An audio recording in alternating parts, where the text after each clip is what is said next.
کو عرب ریکگنیشن مل گیا ہے. نتیجہ یہ ہوا ہے OIC ٹوٹ گیا ہے.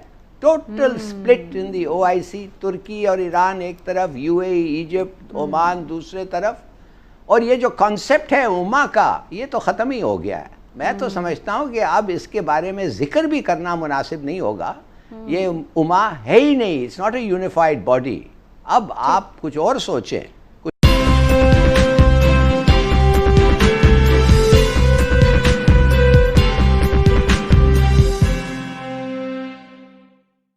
जय हिंद दोस्तों, जैसे ही इजराइल और यूएई ने अपने डिप्लोमेटिक और व्यापारिक संबंध शुरू किए हैं, पाकिस्तान के मानो सांप लौट गया है और पाकिस्तान की हालत देखने लायक हो गई है. अब उसका मानना है कि सभी अरब मुल्क अब भारत, अमेरिका और इजराइल के पाले में चले गए हैं और बाकी बचे देश भी एक एक कर चले जाएंगे. पाक मीडिया का मानना है कि OIC अब खत्म हो गई है और हम इन सब में बीच में फंस गए हैं. चलिए देखिए वीडियो. आपको क्या लग रहा है सर, इस मुआहदे पर तनकीद भी बड़ी हो रही है. लोग कह रहे हैं कि फ़लस्तीनियों की जद्दोजहद को यहाँ पर सबूताज किया गया है और तमाम मुस्लिम ममालिक को फ़लस्तीनियों के साथ खड़ा होना चाहिए, ना कि इसराइल के साथ. देखिए, सीधी सादी बात है. फ़लस्तीनियों ने कहा कि हमें फ़लस्तीन चाहिए, ये तो उनका हक है ना. और इसराइलीज़ ने कहा कि जिधर तुम फ़लस्तीन बनाना चाहते हो वो सब ज़मीन हमारा है. लिहाजा डेडलॉक हो गया. तो क्या अब डेडलॉक हो गया, ये क्या ड्रॉ हो गया? नहीं. इसराइलियों ने इससे पहले जेरूसलम जो उन्होंने कहा था, जो फ़लस्तीन ने कहा था वो हमारा दारू खिलाफा होगा, इसराइल ने उसको तो ले लिया है और कहा कि वो हमारा दारू खिलाफा है.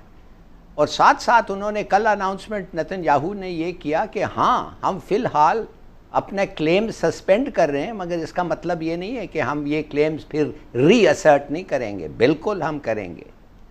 तो देखिए क्या हुआ, कौन जीता है कौन हारा है. सीधी बात ये है कि UAE तो उनको जो शायद चाहिए था, ट्रेड मिल गया, टूरिस्ट सभी आएंगे धड़ाधड़ इजराइल से, और उनको पॉलिटिकल और मिलिट्री सपोर्ट इजराइल का मिल गया, इसलिए कि आपको पता है कि वो ईरान से तो बहुत खौफ डरते हैं. तो और उनके साथ स्ट्रेट्स ऑफ हॉर्मोज़ में अगर ज़रूरत पड़े इज़राइल और अमेरिका खड़ा होगा उनके साथ. तो मेरे ख़्याल में कि और इज़राइल को क्या मिला है, इज़राइल तो सिर्फ एक चीज़ चाहता है ना, जैसे अफीमची अफीम चाहता है, वो है रिकग्निशन. वो उनको अरब रिकग्निशन मिल गया है. नतीजा ये हुआ है OIC टूट गया है. Total split in the OIC. तुर्की और ईरान एक तरफ, UAE, इजिप्ट, ओमान दूसरे तरफ. और ये जो कॉन्सेप्ट है उमा का, ये तो ख़त्म ही हो गया है. मैं तो समझता हूँ कि अब इसके बारे में ज़िक्र भी करना मुनासिब नहीं होगा. ये उमा है ही नहीं. It's not a unified body.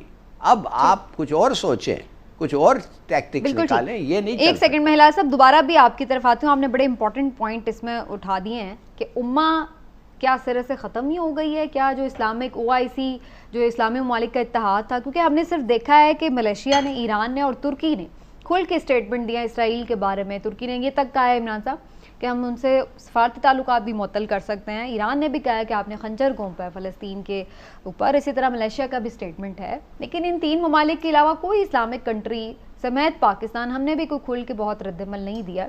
हालांकि हमारी तो हमेशा एक ये कैंपेन हमने देखी है कि चलती है मुख्तलिफ तंजीमों की जानिब से, सियासी जमातों की. तो आप समझते हैं कि ये इस मामले पर सब कोई मसलहत का शिकार हो गए?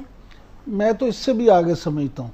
मैं समझता हूँ, आप देखिए कि अभी कुछ देर के बाद मज़ीद अरब ममालिक जो हैं वो भी उनके साथ अपने ताल्लुकात बहाल कर रहे हैं. हाँ जी, ये सब कुछ ऐसे अचानक नहीं हुआ समझना.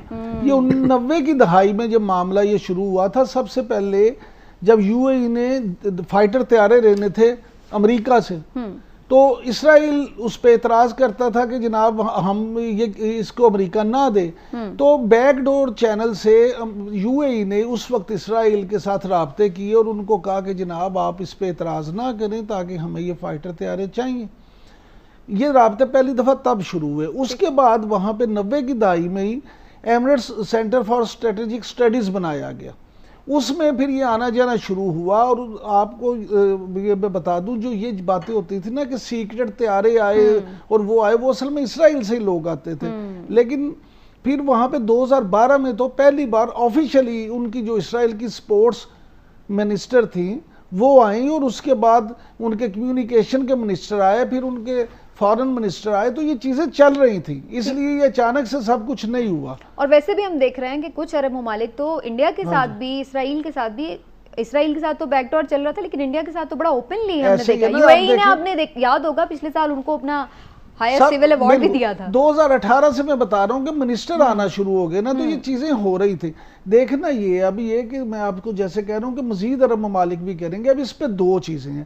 ترکی نے تو بڑے واضح طور پہ یہ کہہ دیا کہ جی یہ منافقانہ, انہوں نے تو بڑا سخت, انہوں نے کہا جی عرب امارات کا یہ رویہ منافقانہ ہے اور یہ اس طرح سے نہیں ہونا چاہیے. لیکن بات یہ ہے, وہ یہ کہتے ہیں کہ جناب ہمارا یہ اس میں فائدہ ہے. اب جو ابھی ہلالی صاحب بات کر رہے تھے کہ انہوں نے ابھی کچھ چیزیں کہا کہ جی ہم آبادکاری نہیں کریں گے تو یہ کریں گے, لیکن آپ یہ دیکھیں کہ 6 لاکھ لوگ تو پہلے وہاں بس چکے ہیں کہ تو وہ ان کو ہٹائیں گے تو نہیں. بالکل ٹھیک. نیتن یاہو کو سب سے زیادہ سپورٹ تو ان لوگوں کی ہے.